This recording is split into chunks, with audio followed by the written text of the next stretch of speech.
Good day everyone, especially to our instructor, Sir Leo Arcayos. I am Junelo Tohot and my group member is Miko Jacinto.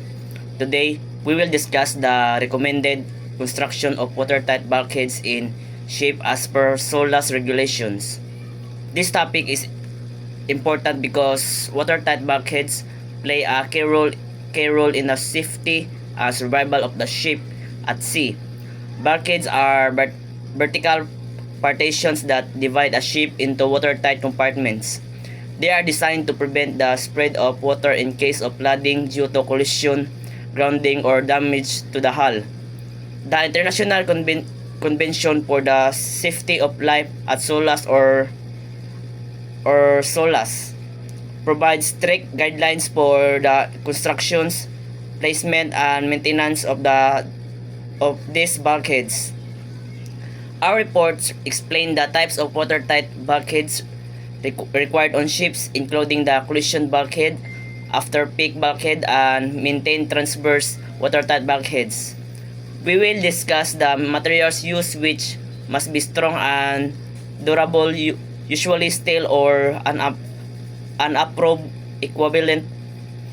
The construction's attention to joints, seams, and corners openings such as doors and hatches must be fitted with watertight closures to maintain safety. Furthermore, any pipes or cables passing through these bulkheads must have secure watertight fittings. SOLAS also requires proper testing of bulkheads to confirm their strength and watertightness. So what is SOLAS, or the International Convention for the Safety at Life at Sea? So the regulations provide detailed requirements for the construction of watertight bulkheads in ships to enhance safety and prevent flooding. So many of these, the SOLAS, or the International Convention for the Safety of the Life at Sea, has specific rules that explain how watertight bulkheads in ships should be built. These rules are designed to make ships safer by stopping water from spreading if there is a leak or damage. By following these construction requirements, ships are better protected from flooding and are less likely to sink in an emergencies. Below is a summary of the recommended construction standards and regulations for watertight bulkheads as per SOLAS.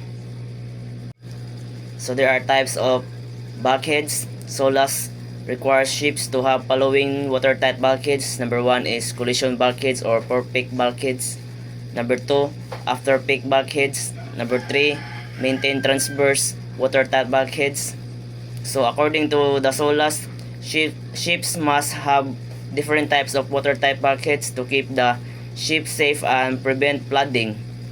The collision bulkhead, also called the for-peak bulkhead, is located near the front of the ship to protect it if the bow get damaged.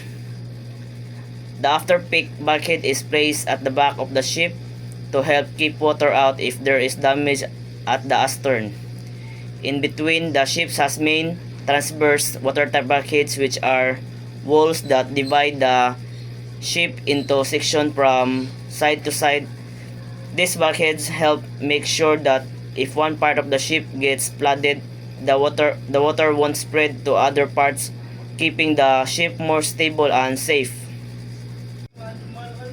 So number 2 is construction requirements. Material. Bulkheads must be made of suitable steel or equivalent material, ensuring strength and watertight integrity. Continuity. The bulkheads must be continuous from side to side and from the bottom of the ship up to the required bulkhead's deck. Watertightness. All connections include number 1, butt joints, 2, seams, 3, corners.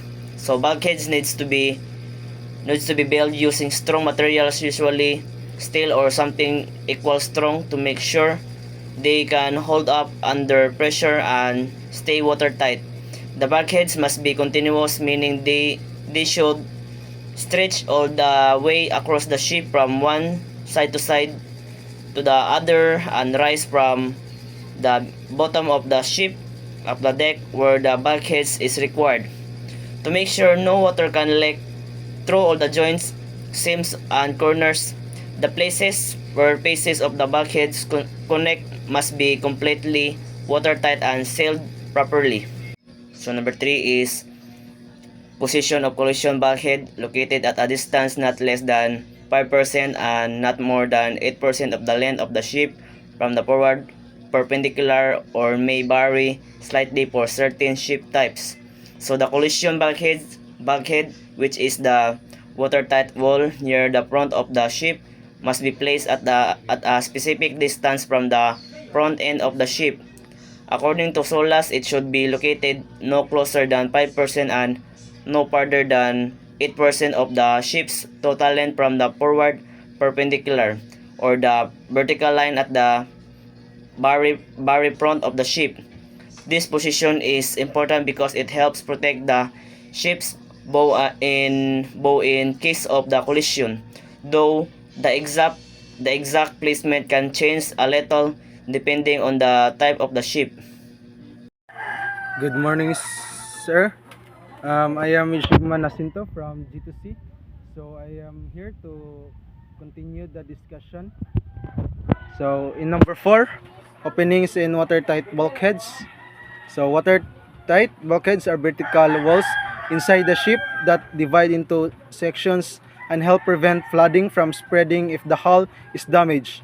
However, for practical use, openings like doors, manholes, and hatches are often placed in these bulkheads. So there are 3 types of to follow in strict safety rules. So doors, manholes, and hatches must be watertight. So these openings must be designed to completely prevent water from passing through even under pressure. This helps keep water contained in a single compartment if there's flooding, which is essential for keeping the ship afloat. So next should be fitted rather with means to close them efficiently. The ship's crew must be able to close these openings quickly and securely, especially in an emergency. This usually involves mechanical or hydraulic closing systems that seal the door or hatch tightly. So next, in passenger ships, watertight doors below the bulkhead deck must be capable of being closed remotely. So in passenger ships, where many lives are at risk, an extra safety measure is required. If the watertight doors are below the bulkhead deck, they must be able to be closed from a distance, such as from the bridge. This allows for quick action during emergencies without needing crew to be physically present at the doors. So next, the 5th one, testing. So to ensure the ship's compartments are truly watertight and capable of preventing flooding, testing is mandatory. This is both during construction and at regular intervals afterwards. So there are 3 rules. So the first one is initial testing of all watertight bulkheads is mandatory.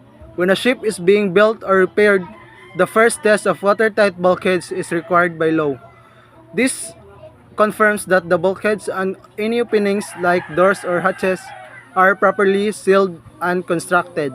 So next usually involves hose testing or hydrostatic testing. Hose testing, this is a high pressure water hose is sprayed on the same seams and joints of the bulkhead or opening to check for leaks. So the hydrostatic testing, this is the compartment is filled with water to a certain height and the pressure it creates is used to check if any leaks occur. Both methods help verify the strength and quality rather of the bulkhead. Verification. So next, verification of watertight integrity during construction and periodically after. It's not enough to test once. The watertight integrity must be rechecked during the ship construction to catch any faults early, periodically during the ship's life as part of maintenance and safety inspections to ensure no deterioration or damage has occurred. Last one, damage stability requirements. This refers to the ship's ability to stay afloat and upright even if it gets damaged and some parts flood. Watertight bulkheads play a critical role in this. So there are two, two rules. So first one is bulkheads are a part of the damage stability calculations. When designing a ship, engineers calculate how much damage it can take before sinking or becoming unstable. Watertight bulkheads are included in these calculations because they divide the ship into compartments. If one compartment floods, the bulkheads help stop the water from spreading, which limits the damage. So next, their construction should ensure the ship remains afloat and stable even after flooding of one or more compartments. The bulkheads must be strong and well placed so that even if one or more compartments fill with water, the ship does not sink, does not tip too far to one side or least, and remains safe, operational long rather enough for rescue or repair. That's all. Thank you.